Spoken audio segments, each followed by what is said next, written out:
दोस्तों, आज मैं आपसे दुष्यंत और शकुंतला की प्रेम कहानी शेयर करूंगी। दुष्यंत और शकुंतला की प्रेम कहानी भारतीय महाकाव्य साहित्य का एक अमूल्य रत्न है। ये कहानी न केवल प्रेम, त्याग और पुनर्मिलन की कहानी है, बल्कि इसमें उन नैतिक और सांस्कृतिक मूल्यों की झलक भी मिलती है जो भारतीय समाज के मूल आधार रहे हैं। महर्षि कालिदास द्वारा रचित अभिज्ञान शकुंतलम में इस कथा को अत्यंत संवेदनशीलता और सुंदरता के साथ प्रस्तुत किया गया है। इस कहानी के माध्यम से हम प्रेम की गहराई, विरह की पीड़ा और पुनर्मिलन की खुशी को महसूस कर सकते हैं। कहानी की शुरुआत होती है जब महर्षि विश्वामित्र घोर तपस्या में लीन होते हैं। उनकी तपस्या से स्वर्ग लोक के देवता भयभीत हो जाते हैं, क्योंकि उन्हें लगता है कि विश्वामित्र अपनी तपस्या के बल पर स्वर्ग पर अधिकार कर लेंगे। इसलिए इंद्रदेव अपने दरबार की सबसे सुंदर अप्सरा मेनका को भेजते हैं, ताकि वह अपनी मोहिनी शक्ति से विश्वामित्र की तपस्या को भंग कर सके। मेनका अपनी मोहकता और सौंदर्य से विश्वामित्र का ध्यान भंग करने में सफल हो जाती है। दोनों का मिलन होता है और उनके इस मिलन से एक कन्या का जन्म होता है, जिसका नाम शकुंतला रखा जाता है। परंतु विश्वामित्र अपने तप के प्रति पुनः समर्पित हो जाते हैं और मेनका को वापस स्वर्ग जाना पड़ता है। इस प्रकार शकुंतला का पालन पोषण माता पिता से दूर वन में होता है। शकुंतला, जो अब अकेली थी, उसे महर्षि कर्ण ने अपने आश्रम में आश्रय दिया। कर्ण ऋषि एक महान तपस्वी थे और उनका आश्रम प्रकृति की गोद में बसा हुआ था। इस आश्रम में ही शकुंतला का पालन पोषण हुआ। उन्होंने शकुंतला को अपनी पुत्री की तरह पाला और उसे हर प्रकार की शिक्षा दी। शकुंतला का बचपन इस पवित्र और शांत वातावरण में बीता, जहां वह प्रकृति के साथ खेलती, पशुओं और पक्षियों के बीच रहती और कण्व ऋषि की शिक्षा प्राप्त करती। शकुंतला का जीवन वन की गोद में पवित्र और निस्वार्थ प्रेम से भरा हुआ था। उसकी सुंदरता और सरलता ने आश्रम में सभी का दिल जीत लिया था। वह अपनी सरलता और निष्कपट स्वभाव के कारण सभी की प्रिय थी। कण्व ऋषि भी उसे अपनी सगी बेटी की तरह स्नेह करते थे और उसकी हर आवश्यकता का ध्यान रखते थे। एक दिन की बात है, हस्तिनापुर के राजा दुष्यंत शिकार के लिए वन में गए। वहां एक पराक्रमी और न्यायप्रिय राजा थे, जो अपने साहस और वीरता के लिए प्रसिद्ध थे। वन में शिकार करते करते दुष्यंत कण्व ऋषि के आश्रम के पास पहुंच गए। वहां की प्रकृति सुंदरता और शांत वातावरण ने उन्हें मंत्रमुग्ध कर दिया। आश्रम के पास ही उन्होंने एक सुंदर युवती को देखा, जो वन के पशु पक्षियों के बीच खड़ी थी। वह युवती शकुंतला थी। शकुंतला की अनुपम सुंदरता और उसकी सरलता ने दुष्यंत को मोहित कर दिया। वह उसे देखते ही उससे प्रेम करने लगे। दुष्यंत का मन उसकी ओर खींचने लगा और वह उससे बातचीत करने का बहाना ढूंढने लगे। उन्होंने उसे फूल तोड़ते देखा, उससे बातचीत का सिलसिला शुरू किया। दोनों के बीच हुई इस पहली मुलाकात में ही प्रेम का अंकुर फूट पड़ा। दुष्यंत शकुंतला के सौंदर्य और उसके सरल स्वभाव से इतने प्रभावित हुए कि वे तुरंत ही उससे विवाह करने का निश्चय कर बैठे। शकुंतला और दुष्यंत की वीरता और उनके सौम्य व्यक्तित्व से प्रभावित हुई। दोनों के बीच प्रेम का यह रिश्ता बहुत गहरा हो गया। दुष्यंत और शकुंतला के बीच प्रेम की भावना इतनी प्रबल हो गई कि दोनों ने विवाह का निर्णय कर लिया। उन्होंने बिना किसी धार्मिक अनुष्ठान के केवल अपनी सहमति और प्रेम के आधार पर गंधर्व विवाह किया। गंधर्व विवाह एक प्राचीन भारतीय विवाह पद्धति है, जिसमें केवल प्रेम और आपसी समझ से विवाह किया जाता है, बिना किसी धार्मिक या सामाजिक हस्तक्षेप के। दुष्यंत ने शकुंतला को एक अंगूठी दी, जो उनके प्रेम और विवाह का प्रतीक थी। यह अंगूठी उनके बीच हुए वादे का प्रतीक थी कि वह जल्द ही उसे अपने महल में बुलाने के लिए दूत भेजेंगे। दोनों ने एक दूसरे से प्रेम पूर्वक वादे किए और इस नए रिश्ते को स्वीकार किया। इस प्रकार उनका प्रेम विवाह में परिणत हुआ। विवाह के बाद दुष्यंत को अपने राज्य के कार्यों के लिए वापस महल लौटना पड़ा। उन्होंने शकुंतला से वादा किया कि वे जल्द ही उसे अपने पास बुलाएंगे। शकुंतला अपने पति के प्रेम में खोई हुई थी और दुष्यंत की यादों में ही समय व्यतीत करने लगी। इस बीच एक दिन ऋषि दुर्वासा आश्रम में आए। दुर्वासा ऋषि अपने क्रोध और शीघ्र प्रतिक्रिया के लिए प्रसिद्ध थे। जब वे आश्रम में प्रवेश करते हैं तो शकुंतला, जो दुष्यंत की यादों में खोई हुई थी, उन्हें देख नहीं पाती और उनकी उचित स्वागत नहीं करती। यह देखकर ऋषि दुर्वासा क्रोधित हो जाते हैं और शकुंतला को शाप दे देते हैं कि जिसे वे याद कर रही है वे व्यक्ति उसे भूल जाएगा। शकुंतला इस शाप से अत्यंत घबरा जाती है और ऋषि से क्षमा याचना करती है। दुर्वासा ऋषि, जो अपने शाप के प्रभाव को जानते थे, शकुंतला के पश्चाताप से पिघल जाते हैं और शाप में यह कहते हैं कि यदि वह व्यक्ति कोई स्मृति चिन्ह देखेगा तो उसकी स्मृति वापस आ जाएगी। इस प्रकार शाप के बाद भी शकुंतला के मन में एक आशा की किरण बाकी रहती है। दुष्यंत के जाने के बाद समय बीतता है और शकुंतला गर्भवती हो जाती है। उसके गर्भवती होने का समाचार सुनकर कण्व ऋषि चिंतित हो जाते हैं, लेकिन वे जानते हैं कि शकुंतला का विवाह हो चुका है। वे शकुंतला की स्थिति को समझते हैं और उसे दुष्यंत के पास भेजने का निर्णय करते हैं। कण्व ऋषि शकुंतला को आशीर्वाद देते हैं और अपने शिष्यों के साथ उसे दुष्यंत के महल भेज देते हैं। शकुंतला अपने पति दुष्यंत से मिलने के लिए महल की यात्रा करती है। वह अपने गर्व और अपने प्रेम के प्रति बहुत समर्पित रहती है और उसे विश्वास है कि दुष्यंत उसे स्वीकार करेंगे। महल पहुंचने पर शकुंतला को वहां के दरबारियों से मुलाकात होती है, लेकिन दुष्यंत का व्यवहार देखकर वह आश्चर्यचकित हो जाती है। महल में पहुंचकर शकुंतला अपने पति से मिलने की कोशिश करती है।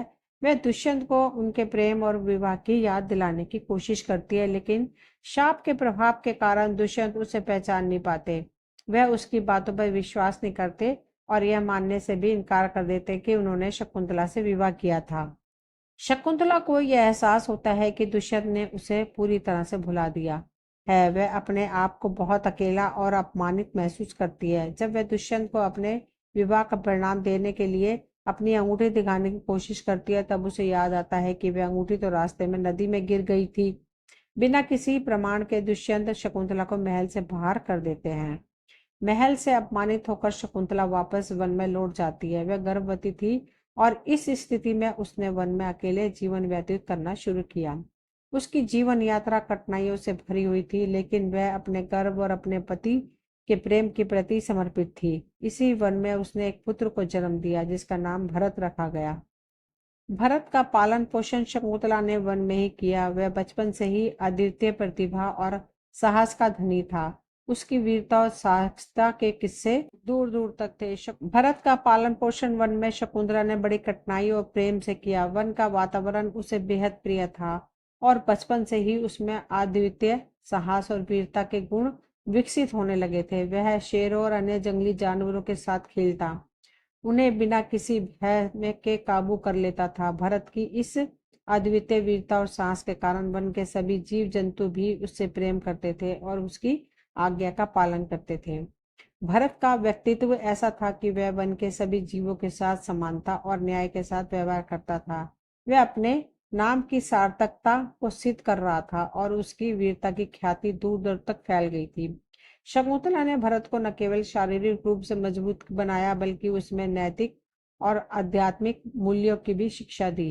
वह उसे धर्म, सत्य और न्याय की बातें सिखाती थी, जिससे भरत एक सच्चे और महान राजा के गुणों का धारण कर सके। उधर महल में राजा दुष्यंत का जीवन सामान्य रूप से चल रहा था, लेकिन उनके हृदय में हमेशा एक अनजाना खालीपन महसूस होता था। उन्हें हमेशा ऐसा लगता था कि उन्होंने अपने जीवन में कुछ बहुत महत्वपूर्ण खो दिया है, लेकिन वह यह समझ नहीं पा रहे थे कि वह क्या था। एक दिन एक मछुआरे ने दुष्यंत के दरबार में आकर एक अंगूठी प्रस्तुत की जो उसने नदी में मछली पकड़ते समय पाई थी। यह वही अंगूठी थी जो दुष्यंत ने शकुंतला को उनके विवाह के समय दी थी। जैसे ही दुष्यंत ने अंगूठी देखी, उन्हें अचानक सब कुछ याद आ गया। शकुंतला, उनका प्रेम, उनका विवाह और उनके द्वारा किए गए वादे, शाप के प्रभाव से मुक्त होकर दुष्यंत को अपनी भूल का एहसास हुआ और वे अत्यंत पछतावा करने लगे। दुष्यंत ने तुरंत ही अपने दरबारियों और सेना के साथ शकुंतला की खोज के लिए प्रस्थान किया। उन्हें अपनी गलती का एहसास हो चुका था और वे किसी भी तरह से अपनी पत्नी शकुंतला को ढूंढकर उससे क्षमा मांगना चाहते थे। दुष्यंत ने कई स्थानों पर शकुंतला की खोज की, लेकिन वह उसे ढूंढने में असफल रहे। एक दिन उन्हें वन में एक छोटे बालक के बारे में जानकारी मिली जो सिंहों और अन्य जंगली जानवरों के साथ खेलता था। दुष्यंत इस बात से अत्यंत प्रभावित हुए और उन्होंने उस बालक को देखने का निर्णय लिया। वह उस वन में पहुंचे जहां भरत निवास करता था। वहां उन्होंने देखा कि एक छोटा बालक जिसकी आयु लगभग 6-7 वर्ष की होगी, जंगल के सिंहों के साथ खेल रहा था। वह बालक बिना किसी डर के सिंहों को नियंत्रित कर रहा था और उन पर सवारी कर रहा था। वह दृश्य देखकर दुष्यंत चकित रह गए। उन्होंने उस बालक से उसका परिचय पूछा। बालक ने अपने साहसपूर्ण अंदाज में कहा कि वह महर्षि कर्ण की पुत्री शकुंतला का पुत्र है और उसका नाम भरत है। यह सुनकर दुष्यंत की आंखों में आंसू आ गए। उन्होंने बालक को अपने गले से लगा लिया और उसे अपना पुत्र स्वीकार किया। भरत ने भी अपने पिता के प्रति सहज प्रेम और सम्मान का भाव प्रकट किया। इसके बाद दुष्यंत को यह एहसास हुआ कि शकुंतला उनके लिए कितनी महत्वपूर्ण थी और उन्होंने कितनी बड़ी भूल की थी। भरत के माध्यम से दुष्यंत को शकुंतला का पता चला। वह तुरंत ही उसके पास गए और उससे क्षमा याचना की। शकुंतला, जो अब तक दुष्यंत की स्मृति को ही अपने जीवन का आधार बनाए हुए थी, उसके लौटने पर अत्यंत भावुक हो गई। दुष्यंत ने उसे अपने सीने से लगाया, उससे अपने कृत्य के लिए माफी मांगी। शकुंतला, जो सच्चे प्रेम की प्रतीक थी, ने अपने पति को क्षमा कर दिया और दोनों का पुनर्मिलन हुआ। इस पुनर्मिलन के बाद दुष्यंत, शकुंतला और भरत महल लौट आए। शकुंतला को महल की महारानी के रूप में सम्मानित किया गया और भरत को भविष्य के राजा के रूप में प्रस्तुत किया गया। भरत ने अपने माता पिता के साथ महल में रहते हुए शिक्षा और प्रशिक्षण प्राप्त किया। जल्द ही वह एक महान योद्धा और न्यायप्रिय राजा के रूप में प्रसिद्ध हो गया। समय के साथ राजा दुष्यंत ने भरत को हस्तिनापुर के सिंहासन पर बैठाया। भरत ने अपनी मां शकुंतला और पिता दुष्यंत के मार्गदर्शन में एक महान राजा के रूप में उभरना शुरू किया। उन्होंने अपनी प्रजा के प्रति न्यायपूर्ण और धर्मनिष्ठा का व्यवहार किया। भरत के शासन में हस्तिनापुर ने अत्यधिक समृद्धि प्राप्त की और वह एक महान सम्राट के रूप में विख्यात हो गए। भरत के साहस, न्यायप्रियता और नेतृत्व ने उन्हें भारतीय इतिहास में एक विशेष स्थान दिलाया। उन्हीं के नाम पर भारतवर्ष का नाम भारत पड़ा। उनकी गाथाएं सदियों तक भारतीय साहित्य और संस्कृति में गूंजती रही। दुष्यंत और शकुंतला की यह कहानी एक अनमोल प्रेम कथा है, जो यह दर्शाती है कि सच्चा प्रेम कभी नष्ट नहीं होता। समय और परिस्थितियां भले ही प्रेमियों को अलग कर दें, लेकिन उनका प्रेम हमेशा अटूट रहता है। इस कहानी से हमें भी शिक्षा मिलती है कि अपने किए कार्यों के प्रति हमें जिम्मेदार होना चाहिए और यदि हमसे कोई भूल होती है तो हमें उसे सुधारने के लिए तत्पर रहना चाहिए।